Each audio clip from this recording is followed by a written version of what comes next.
यहाँ पे जो डीएनए के अंदर रिलेशनशिप क्या होता है इसको देखना रहता है। ठीक है, सबसे पहले यू हैव स्टडीज दिस, ठीक है, ये सब ठीक है, ये चीज़ जरूरी है। Classical example of point mutation, that is change of single base pair in a gene for beta globin chain that result from change in amino acid residue is called as sickle cell anemia. Sickle cell anemia, change of glutamate to valine amino acid, glutamate बदल गया किसमें, valine amino acid में, इसी को क्या बोलते हैं, sickle cell anaemia बोलते हैं। फिर ये बताते हैं कि किस तरह से पॉइंट म्यूटेशन का एग्जांपल बताते हैं कि किस तरह से होता है। पॉइंट म्यूटेशन मतलब कि क्या हो गया, यहाँ पर एक लेटर मतलब एक पॉइंट को अपन ने चेंज कर दिया, मतलब अपन ने यहाँ पे रेड कैप था तो यहाँ पे अपन ने बी को इंसर्ट कर दिया, तो आर से पहले यहाँ पे बी लग गया। ठीक है, फिर बी आई इंसर्ट कर दिया, ये बी आई इंसर्ट कर दिया, फिर बी आई जी इंसर्ट कर दिया। ठीक है, ऐसे ही अभी अपन ने बी आई जी इंसर्ट किया, अब अपन यहाँ पे आर ई डी को रिप्लेस कर देंगे, डिलीट कर देंगे। ठीक है, तो इस तरह से हो जाएगा, मतलब कि सीक्वेंस ही चेंज हो गया। Ram has a red cap, ठीक है, ये हो गया Ram has B R E D C A, मतलब ही चेंज हो गया इसका। और यहाँ आते आते 3 लेटर इंसर्ट करने पर, तीनों कोडॉन इंसर्ट करने पर यहाँ पे क्या हुआ, पूरा बिग रेड कैप, उसका बिग भी आ गया एक्स्ट्रा।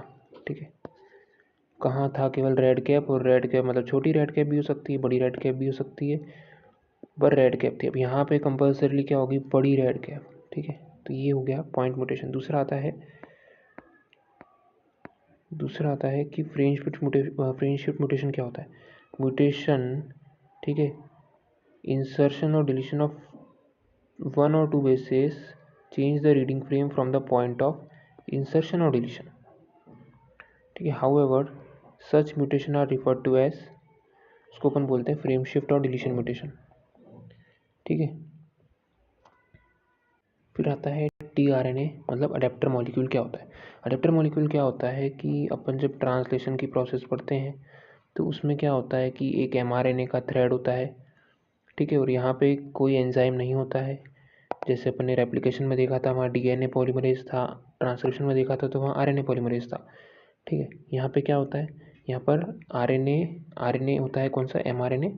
ठीक है, तो उसके करस्पॉन्डिंग कौन सा होता है, उसके साथ में कोई एंजाइम नहीं होता है, यहाँ पे केवल क्या होता है, टीआरएनए होता है। यहाँ कोई एंजाइम नहीं होता है, यहाँ टीआरएनए होता है। टीआरएनए का बहुत इंपॉर्टेंट काम होता है, ये क्या करता है, एक साइड तो ये कोडॉन को रीड करता है। ठीक है, कैसे रीड करता है, कोडॉन को रीड करने के लिए इसके पास में एंटी कोडॉन होता है। ठीक है, क्या होता है इसके पास में, एंटी कोडॉन। ये इस तरह से लूप बना हुआ है ना यहाँ पे, ऐसा लूप, इसमें क्या होते हैं, बहुत सारे एंटी कोडॉन होते हैं, और वो कोडॉन के क्या होते हैं, कॉम्प्लीमेंट्री, कोडॉन से कॉम्प्लीमेंट्री होते हैं, कोडॉन के कॉम्प्लीमेंट्री होते हैं। कॉम्प्लीमेंट्री मतलब क्या होता है कि एडेनिन के सामने क्या आएगा, यूरेसिल आएगा।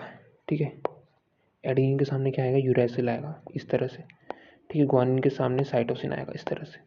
तो एंटीकोडॉन कहाँ होते हैं, टीआरएनए के लूप पे होते हैं। क्या कोई एंजाइम होता है, एंजाइम नहीं होता है, कोई डीएनए पॉलीमरेज आरएनए पॉलीमरेज नहीं होता है।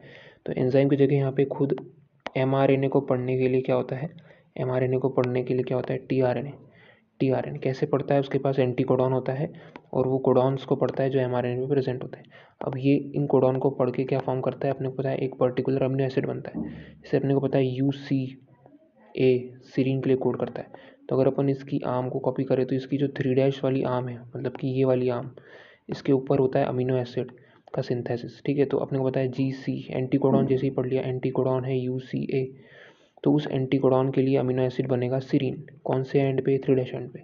ठीक है, तो ये लिखा है possible presence of an adapter molecule that would one hand read the code and other hand would bind to specific amino acid. ठीक है, अच्छा, यहाँ पे स्टार्ट करने के लिए भी एक टीआरएनए होता है, स्टार्टिंग टीआरएनए, स्टार्ट करने के लिए। लेकिन यहाँ पे स्टॉप करने के लिए कोई टीआरएनए नहीं होता, there is no stopping tRNA.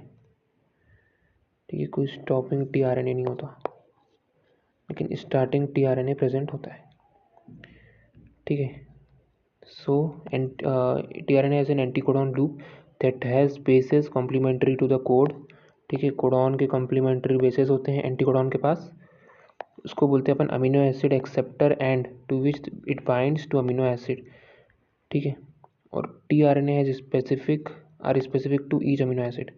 Initiation के लिए वहाँ पे इनिशिएशन tRNA होता है, लेकिन कोई tRNA नहीं होता स्टॉपिंग कोडॉन के लिए। ठीक है, फिर क्या है, सेकेंडरी स्ट्रक्चर ऑफ tRNA किसको डिपेंड करता है, क्लोवर लीफ को। ये स्ट्रक्चर है, किसके जैसा दिखता है, ये क्लोवर के लीफ के जैसा दिखता है। क्लोवर लीफ tRNA का स्ट्रक्चर होता है। ठीक है, तो धीरे धीरे करके यहाँ अमीनो एसिड की चेन सिंथेसिस होती रहती है और धीरे धीरे करके बहुत बड़ी चेन बन जाती है और ये अपना हो गया प्रोटीन तैयार।